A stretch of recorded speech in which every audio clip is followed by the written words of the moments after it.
Hi friends, ಎಲ್ಲರೂ ಹೇಗಿದ್ದೀರಾ? ನಾನಂತೂ ಸೂಪರಾಗಿದ್ದೀನಿ. ನೀವು ಹೇಗಿದ್ದೀರಾ? ಕಮೆಂಟ್ ಮಾಡಿ ತಿಳಿಸಿ. ಇವತ್ತಿನ ಫಸ್ಟ್ ವಿಡಿಯೋ ಯೂಟ್ಯೂಬಲ್ಲಿ ಮಾಡ್ತಿರೋದು. ನಿಮ್ಮೆಲ್ಲರ ಆಶೀರ್ವಾದ ನನ್ನ ಮೇಲಿರಲಿ, ಹಾಗೆಯೇ ಸಪೋರ್ಟ್ ಮಾಡಿ.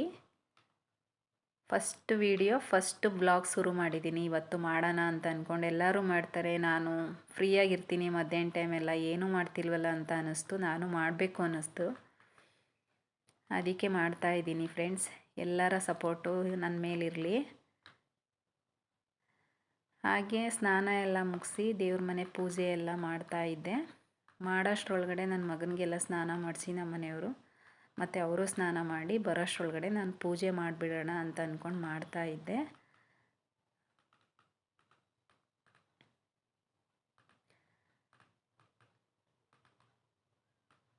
ನಾವು ಆದಷ್ಟು ಚನ್ನಗಾಳಮ್ಮನ ದೇವಸ್ಥಾನಕ್ಕೆ ಹೋಗೋದು ಜಾಸ್ತಿ. ಅಂದರೆ ತಿಂಗಳ ಹೋಗೋಕ್ಕಾಗಲ್ಲ. ಈ ಸಲ 3-4 ತಿಂಗಳಾಯಿತು ಹೋಗಿರಲಿಲ್ಲ. ನಾವು ತಡೆ ಓಡಿಸೋದು ಅಂತಂದ್ರೇ ಚನ್ನಗಾಳಮ್ಮನ ದೇವಸ್ಥಾನದಲ್ಲಿ ಮಾತ್ರ. ಅಮಾವಾಸ್ಯೆಲೆಲ್ಲ ಹೆಣ್ಣು ದೇವ್ರ ದೇವಸ್ಥಾನಕ್ಕೆ ಹೋದರೆ ಒಳ್ಳೆಯದಾಗುತ್ತೆ ಅನ್ನೋ ನಂಬಿಕೆ ನಮಗಿದೆ. ಒಳ್ಳೆಯದು ಆಗಿದೆ ನಮಗೆ ಚನ್ನಗಾಳಮ್ಮನ ದೇವಸ್ಥಾನಕ್ಕೆ ಹೋಗಿ. ಅದರಿಂದ ನೋಡಿ ಫ್ರೆಂಡ್ಸ್, ಇವತ್ತು ಭಾನುವಾರ ಅಮಾವಾಸ್ಯೆ ಇರೋದ್ರಿಂದ ತುಂಬ ಜನ, ಕಾಲಿಡೋಕ್ಕೆ ಜಾಗ ಇರಲಿಲ್ಲ, ಅಷ್ಟು ಜನ ಇದ್ದರು. ಪೂಜೆ ಎಲ್ಲ ಮಾಡಿಸಿ ಬರೋಷ್ರೊಳಗಡೆ ಸಾಕಾಗೋಯಿತು. ಹಾಗೆಯೇ ತುಂಬ ಬಿಸಿಲು ಇತ್ತು. ಹೀಗೆ ನನ್ನ ವಿಡಿಯೋ ಇಷ್ಟ ಆದಲ್ಲಿ ಲೈಕು ಶೇರ್ ಮಾಡಿ ಫ್ರೆಂಡ್ಸ್. ಓಕೆ, ಬಾಯ್ ಬಾಯ್.